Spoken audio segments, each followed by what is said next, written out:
വാർത്തകൾ തുടരുന്നു. നിയമസഭാ തിരഞ്ഞെടുപ്പിലേറ്റ കനത്ത പരാജയത്തോടെ രാജ്യത്തെ CPM-ന്റെ അവസാനത്തെ കോട്ടയാണ് ഇല്ലാതായിരിക്കുന്നത്. ജീവസുറ്റ പ്രതിപക്ഷമായി പ്രവർത്തിക്കാനും ജനമനസ്സുകളിൽ ഇടം പിടിക്കാനും ഇനി ഇടതുപക്ഷത്തിനാകുമോ എന്ന ചോദ്യം അവശേഷിക്കുകയാണ്. എക്സിറ്റ് പോൾ ഫലങ്ങൾ പുറത്തുവന്നതോടെ നിയമസഭാ തെരഞ്ഞെടുപ്പിൽ UDF വിജയിക്കുമെന്ന കാര്യം ഏറെക്കുറെ ഉറപ്പായിരുന്നു. എന്നാൽ LDF-ന്റെയും CPM-ന്റെയും പരാജയം ഇത്രത്തോളം ഭീകരമായിരിക്കുമെന്ന് ആരും തന്നെ കരുതിയില്ല. ഈ തോൽവിയോടെ CPM-ന്റെ രാജ്യത്തെ അവസാനത്തെ കോട്ടയും നഷ്ടമായിരിക്കുകയാണ്. ഒരു കാലത്ത് ഇന്ത്യൻ പാർലമെന്റിലെ മൂന്നാമത്തെ വലിയ ശക്തിയായിരുന്നു CPM.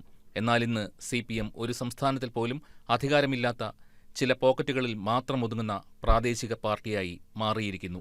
സമീപകാലത്ത് LDF-ന്റെ ഏറ്റവും മോശപ്പെട്ട പ്രകടനം 2001 നിയമസഭാ തെരഞ്ഞെടുപ്പിലായിരുന്നു.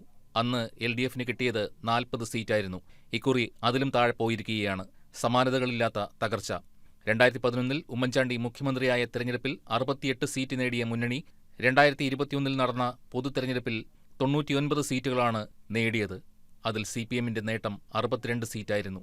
ഇത്തവണ ഇടതുമുന്നണിക്കും CPM-നും നിലവിലുണ്ടായിരുന്ന സീറ്റുകളുടെ പകുതി പോലും നേടാനായിട്ടില്ല. ബംഗാളിൽ 34 വർഷം ഭരിച്ച ഇടതുപ്രസ്ഥാനം ഇനി ഒരിക്കലും തിരിച്ചു വരാനാകില്ലെന്ന് തോന്നിക്കുന്ന സാഹചര്യമാണ് അവിടെയുള്ളത്. ബീഹാർ, മഹാരാഷ്ട്ര എന്നിവിടങ്ങളിൽ ഇടതുപക്ഷം RJD-യും NCP-യും ശിവസേനയും പോലുള്ള വലിയ പാർട്ടികളുടെ ഔദാര്യത്തിൽ ലഭിക്കുന്ന ചുരുക്കം സീറ്റുകളിൽ ഒതുങ്ങിയിരിക്കുകയാണ്. ഇന്ത്യയുടെ രാഷ്ട്രീയ അജണ്ട നിശ്ചയിക്കുന്നതിൽ നിർണായകമായ സ്വാധീനമാകാനുള്ള ശേഷി നഷ്ടപ്പെട്ടിട്ട് ഇടതുപക്ഷത്തിന് ദശകങ്ങൾ പിന്നിട്ടിരിക്കുന്നു. ഇനി അറിയേണ്ടത് ഈ തിരിച്ചടി അവർക്ക് അതിജീവിക്കാനാകുമോ എന്നതാണ്. നിയമസഭാ തെരഞ്ഞെടുപ്പിലെ തോൽവിയെ പാർട്ടിക്കും കേരളത്തിനും നിസ്സാരമായി കാണാനാകില്ല. UDF-ഉം LDF-ഉം മാറി മാറി ഭരിച്ചുവരുന്ന സംസ്ഥാനത്ത് പിണറായി വിജയന്റെ നേതൃത്വത്തിലുള്ള മന്ത്രിസഭ തുടർച്ചയായി 10 വർഷമാണ് അധികാരത്തിൽ ഏറിയത്. ഒരു പരിധിവരെ കോവിഡ് മഹാമാരിക്കാലത്തെ ശക്തമായ നേതൃത്വമായിരുന്നു 2021 വൻപൻ വിജയത്തിന് LDF-നെ സഹായിച്ചത്. ക്ഷേമ പദ്ധതികളും ന്യൂനപക്ഷ ഏകീകരണവുമൊക്കെ സർക്കാരിന് അന്ന് തുണയായി.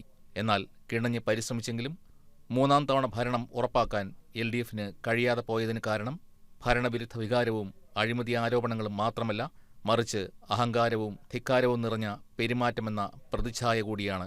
പൊതുജനങ്ങൾ മാത്രമല്ല, അടിയുറച്ച കേഡർമാരും പാർട്ടിയുടെ ഇപ്പോഴത്തെ പോക്കിൽ അസംതൃപ്തരാണ് എന്ന് വ്യക്തമാക്കുന്നതാണ് കണ്ണൂരിൽ പോലുമുണ്ടായ വിള്ളലുകൾ. കമ്മ്യൂണിസ്റ്റ് പാർട്ടികൾ എപ്പോഴും വ്യക്തികളെക്കാൾ പ്രസ്ഥാനത്തിന് പ്രാധാന്യം നൽകുന്നവരാണ്. എന്നാൽ കഴിഞ്ഞ 10 വർഷങ്ങളിൽ സംസ്ഥാനം കണ്ടത് പിണറായി വിജയൻ എന്ന വ്യക്തിയിലേക്ക് പാർട്ടിയും സർക്കാരും കേന്ദ്രീകരിക്കുന്നതാണ്. പലയിടങ്ങളിലും UDF-നെ വിജയിപ്പിച്ചത് സംസ്ഥാനത്തുണ്ടായ പിണറായി വിരുദ്ധ വികാരമാണ്. ഒപ്പം സ്വജനപക്ഷപാതം സംബന്ധിച്ച വാർത്തകളും ആരോപണങ്ങളും LDF സർക്കാരിനെ പിടിച്ചുലച്ചു. തിരഞ്ഞെടുപ്പിലേറ്റ പരാജയത്തോടെ ഭരണത്തിന്റെ ശീതളഛായയിൽ നിന്നും തെരുവുകളിലേക്ക് മടങ്ങി ജനകീയ പ്രശ്നങ്ങൾ ഏറ്റെടുക്കുന്ന ജീവസുറ്റ പ്രതിപക്ഷമായി പ്രവർത്തിക്കാനും നഷ്ടപ്പെട്ട ജനവിശ്വാസം തിരിച്ചുപിടിക്കാനും ഇടതുപക്ഷത്തിനാകുമോ എന്നാണ് കേരളം ഉറ്റുനോക്കുന്നത്. News desk KCV news.